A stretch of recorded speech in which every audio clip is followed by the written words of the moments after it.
ठरलं तर मग या मालिकेच्या पुढील भागात आपण पाहत असतो की प्रतिमा हत्यासमोर ह्या प्रियाचं खरं रूप आणण्यासाठी खरं तर इकडे जानकी आणि सखी सायलीच्या मदतीला आलेले असतात. आता इथे सखी प्रियाला म्हणत असते, अगं प्रिया, प्रतिमा त्या अडकल्यात.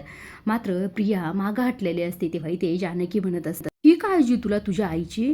अगं तुझी आई आत अडकली असं म्हटल्यानंतर प्रिया म्हणत असते, आई अडकली यात माझी काय चूक आहे?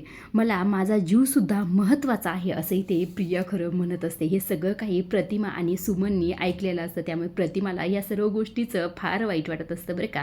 आधीच त्यांच्या मनात शंका असतात की ही तन्वी माझी मुलगी नाही, मला का जाणवत नाही की ती माझी मुलगी आहे, आणि त्यात ही परत आणखी एकदा भर पडलेली असते.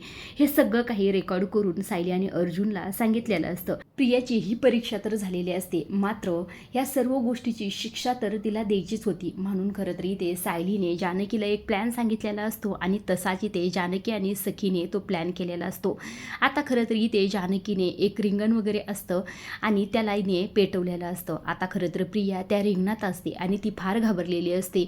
मला वाचवा, मला वाचवा असं ओरडत असते. तितक्यात खरं तर इकडनं सायली, अर्जुन, कल्पना, प्रतिमा आणि अश्विनसुद्धा आलेले असतात. आता इथे प्रिया फार घाबरलेली असते. तेव्हा इथे जी काही सायली असते ती इथे प्रियाला म्हणत असते की मग अशी प्रतिमा त्याला भाजलं असतं तर तुला काही फरक पडणार नव्हता ना, तू स्वतःचा जीव वाचायचा प्रयत्न केलास ना, या सर्व गोष्टीचा आता परिणाम तुला तर भोगावंच लागेल, ह्या सर्व गोष्टीची शिक्षा तर तुला भोगावीच लागेल असंही ते सायली प्रियाला म्हणत असते. आता प्रतिमा समोर इथे प्रियाचं सत्य आल्यामुळे खरं प्रतिमाला या सगळ्या गोष्टीचं फार वाईट वाटत असतं. आता अश्विन समोर तर प्रियाचं सत्य आलेलं असतं आणि ते छान सायली आणि अर्जुननी उघड केलेलं असतं. तो तर तिला अजिबात स्वतःजवळ थारा देत नसतो. आता प्रियाचं नेमकं पुढचं कोणतं पितं उघड करणारं सायली आणि अर्जुन हे बघण्यासारखंच आहे.